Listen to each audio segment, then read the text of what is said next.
Hi folks, welcome to part 4 of our tour through the muscular system. First we're going to talk about the structure of the neuromuscular junction, and from there leads naturally into a little bit about neural control of muscle contraction, and then we'll talk about the sliding filament theory. The first thing I want to do is review with you a little bit about the structure of motor neurons and muscles. So remember that individual muscle cells are referred to as muscle fibers, and motor neurons send their axons out from the ventral horn of the spinal cord into a spinal nerve, and that would be part of an efferent pathway or an exiting pathway. And the cells that provide myelination to axons in the peripheral nervous system are called Schwann cells. We've got the motor neuron axon here, and you can also see that areas that are unmyelinated, which are called the nodes of Ranvier. We continue on looking at the muscle fiber now. We can see individual myofibrils, right? And I can tell that this is a single muscle fiber because I can make out these little mitochondria. And mitochondria are only found inside muscle cells or inside cells. And then we have sarcoplasm, which is the name for the cytoplasm in muscle cells. We have three terminal branches of the motor neuron, and then 3 synaptic terminals. The synaptic terminal, the specialized area of the muscle fiber, and the synaptic cleft together are referred to as the neuromuscular junction. So we're going to take a close-up look at what's inside the rectangle. So we've got an action potential shown here as the red sort of thunderbolt arrow. We've got synaptic vesicles, just like any place in the nervous system, but these have only a single kind of neurotransmitter, which we'll talk about in a second. We have the synaptic cleft. We have the sarcolemma, which is the name for the cell membrane of a muscle cell. And then we have a specialized area of the muscle, which is called the motor end plate. And it's characterized by these infoldings of the sarcolemma, shallow compared to the T-tubules, okay, but present nonetheless. And we can see some neurotransmitter receptors here as well. So again, we're going to take a look at what's inside the rectangle on this slide. So inside the synaptic vesicles of somatic motor neurons, which are the ones that control skeletal muscles, remember, we have a single neurotransmitter that's called acetylcholine, which is often abbreviated ACH. Also have the synaptic cleft, right? We've got the motor end plate, and we have an acetylcholine receptor. Now remember, neurotransmitters are also called ligands, and neurotransmitter receptors are ligand-gated ion channels. So when we think about the process of neuromuscular transmission, we have exocytosis of acetylcholine into the synaptic cleft, and then eventually binding of 2 molecules of acetylcholine to the acetylcholine receptor, which is a ligand-gated sodium channel. So here, just like in the nervous system, we have a chemical signal that is turned into an electrical signal because of the introduction of, in this case, positively charged ions. All right, so let's zoom back a little bit, talk about our model for how skeletal muscle contracts. It's referred to as the sliding filament model. And the name sort of says it all, right? The filaments are the thick and thin filaments, and they slide with respect to one another. What that means, and please remember this, the filaments, the thick and thin filaments, don't shorten. But because they slide with respect to one another, the sarcomere does shorten. And I'm going to show you that in the next couple of slides. So you can see it here. We've got a relaxed sarcomere. There's our M line. We've got Z line. And remember, the sarcomere is defined as the material between one Z line and the next. And you can see that in a fully contracted myofibril, we've got the Z discs coming closer to one another. The M line is in exactly the same place. So if we measured the length of the thick filaments, which are sort of the teal color here, on both of these, we'd find that they're the same length. Or sorry, those are the thin filaments. And then the thick filament is the yellow. Right. So this is a little animation, right? You don't need to worry about the H and the A bands or the I bands, right? We've got the, well, I'll let the animation speak for itself.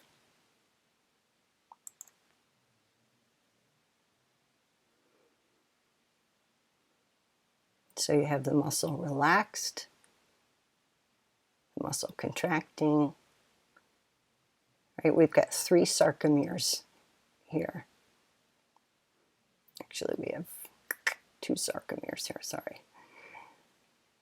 The M line is represented by the plus, and the thick filament is red.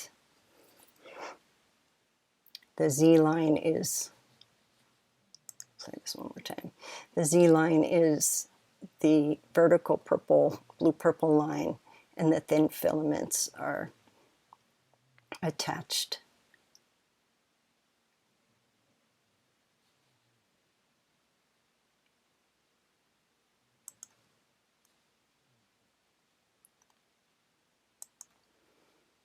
Okay, so here's another view of the same thing, but not animated.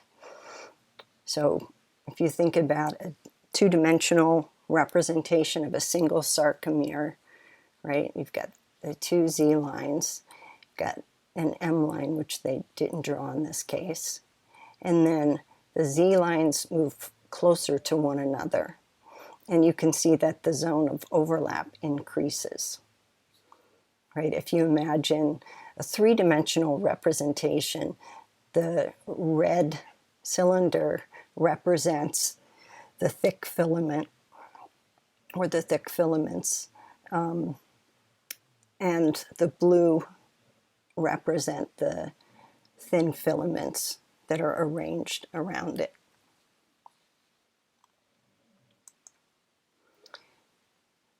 There's some actual sarcomeres here from images from an electron microscope, right? And you can see, again, the zone of overlap increases. This is just a false or pseudo-colored image to make the Z lines and the M lines stand out a little bit more clearly. So two things to take note of if you're trying to figure out if a sarcomere is contracted or not, right? In the relaxed state as compared to the contracted state, you have an area where you just have thin filament. You have an area where you just have thick filament, right in here, right? Got the M line, and then the H zone is an area that changes in size. So if we look at a contracted muscle, the area of overlap increases, which means that the H area gets smaller, and the the area close to the Z line lengthwise is also shortened to account for the shortening of the sarcomere. Remember, sarcomeres are laid out end to end to end to end along the myofibrils inside the muscle fiber, and all of the sarcomeres within a muscle fiber are going to be stimulated to contract at the same time. So as each of them shortens, the whole muscle cell shortens, and so the muscle shortens. So let's take it from the supramolecular back up to gross anatomy. We've got a single sarcomere here, right? And that same sarcomere is represented in this image, right? Remember, sarcomere is defined as the distance between two Z lines. So this is one sarcomere, this is another. And this is shown within a single myofibril. Now the next slide, we're going to look at, we're going to go from the myofibril to, which is here, oops, which is, right, you have many, many myofibrils within the same muscle fiber, which is the single cell. And you have within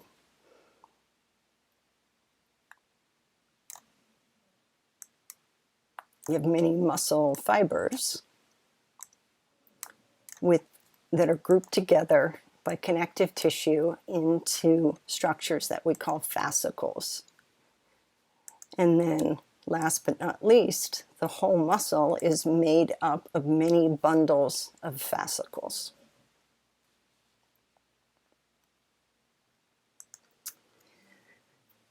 All right, so before we get started in the next video talking about the actual molecular mechanism of muscle contraction, I want to bring up a couple points and remind you what you've learned about proteins.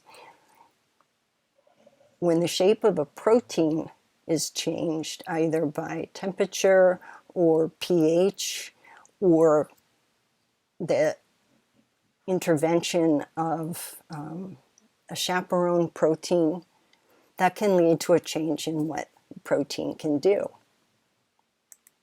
So here we have a fictitious protein. The S stands for sulfur and the H for hydrogen. And when it's fully folded, you end up with this shape.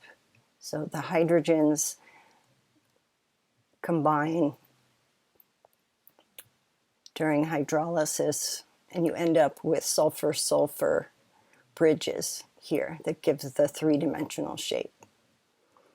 Now, suddenly, right, this protein now has what looks like a binding pocket, right? So changing shape can allow a protein to bind or to unbind other molecules.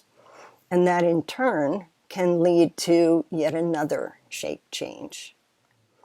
Last but not least, moving always requires a source of energy, right? It may be the energy of a concentration gradient if we're talking about passive transport, or if we're talking about active transport or the shortening of sarcomeres, you need the cell to provide energy in the form of ATP.